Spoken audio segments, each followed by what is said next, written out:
Hey guys, welcome back to my channel and welcome to another reading video. I love making videos that have to do with reading because I love reading. But I wasn't always like this. It's only been within the last few years that I've actually picked up reading as a hobby.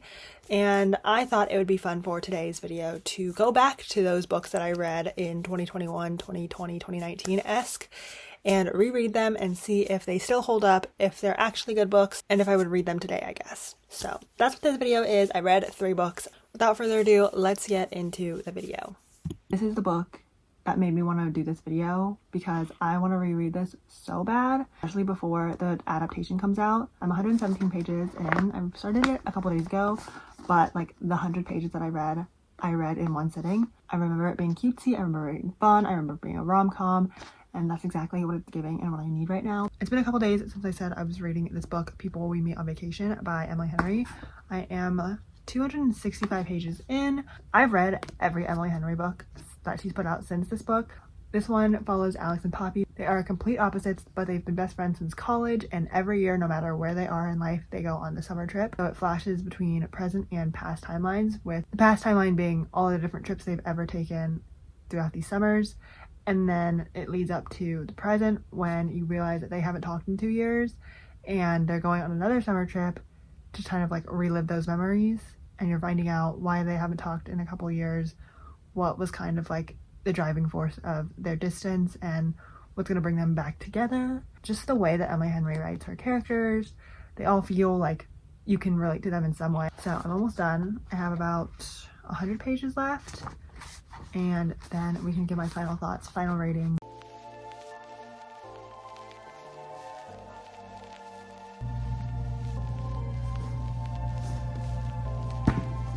I finished People We Meet on Vacation by Emily Henry. I think I would give it a 4.5 stars. The only reason why I'm contemplating not giving it a 5 stars is because I didn't cry. It's not supposed to be a sad book inherently, but I feel like every other Emily Henry book that I would put above this one, I've cried at. So I think I have to give it a 4.5, but it is still so good. It holds up. My official ranking of the Emily Henry, at least like these 6 books, is first place, Happy Place. That book, I relate to both of those characters more than anyone will ever know, and that is saying something. And then in second spot, I think I have to have 2 books there because I cannot choose.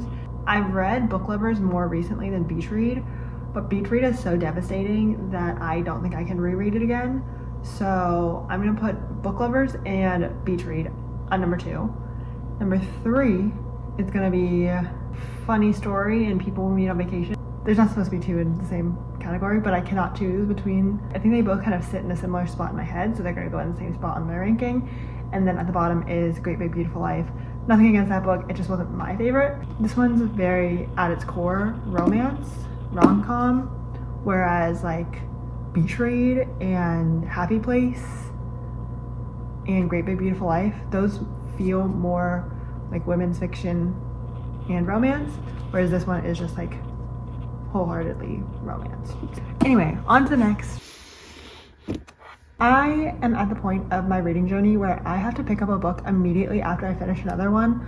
Otherwise, I will put down reading for about a week, and that's not very good for the sake of this video. So we're gonna start the next reread, and that is Again But Better by Christine Riccio. I read this in 2019 before even like BookTube and BookTok became a part of my life.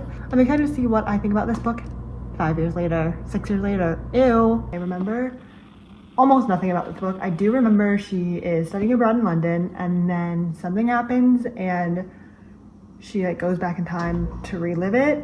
I'm not sure, but we're gonna figure it out together.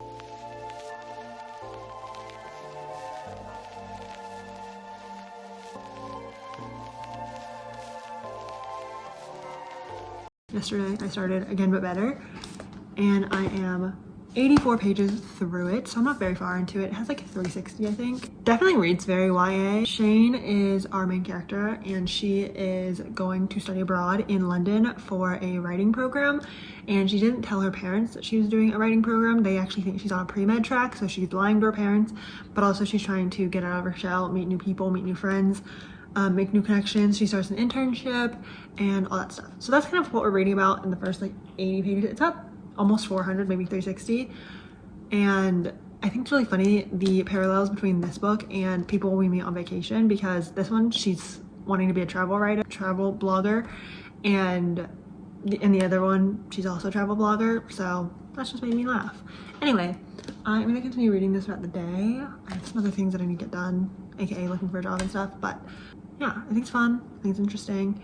I don't really remember what like the whole plot twist is. I mean, obviously it's called Again But Better, and we've obviously only gone through one storyline, but we're also only like a week in to her study abroad trip, so we got a long way to go, I think. Yesterday I said I was about 25% of the way through Again But Better by Christine Riccio, and I'm done with it now. I finished it.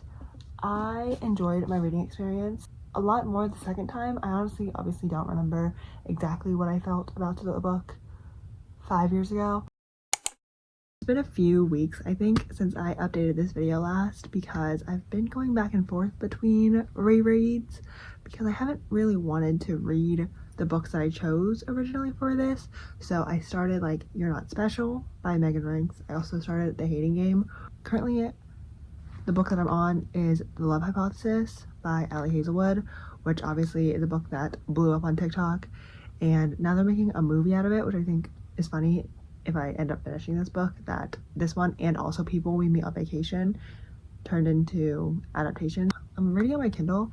I think I read it on my Kindle originally. I'm 18% of the way through. Basically, Olive is a PhD student. Adam is one of the professors, not in her field. I read this in 2021, and I have like a video kind of talking about all of the books that I read in 2021. I didn't say much about this one, but I'll let you see it. The Love Hypothesis by Ali Hazelwood. That book was also very good. 30% into The Love Hypothesis by Ali Hazelwood. Basically, they are fake dating. It's the iconic lap scene, if you know, you know. I love Ali Hazelwood books because they're so fast-paced and like very easy to get into. Like obviously, it's much later in the day now. I am 75% of the way through The Love Hypothesis. I didn't realize that it's just like 2 straight chapters of spice. I don't have any updates.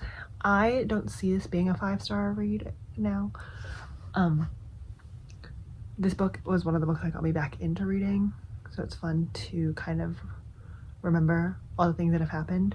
I always feel a little bit guilty doing rereads because there's so many books out there that I haven't read, but sometimes you just kind of want to jump back into a story you already know and a story that you've read before. I'll finish this book tonight and I'll come back with my thoughts, my final thoughts in the morning.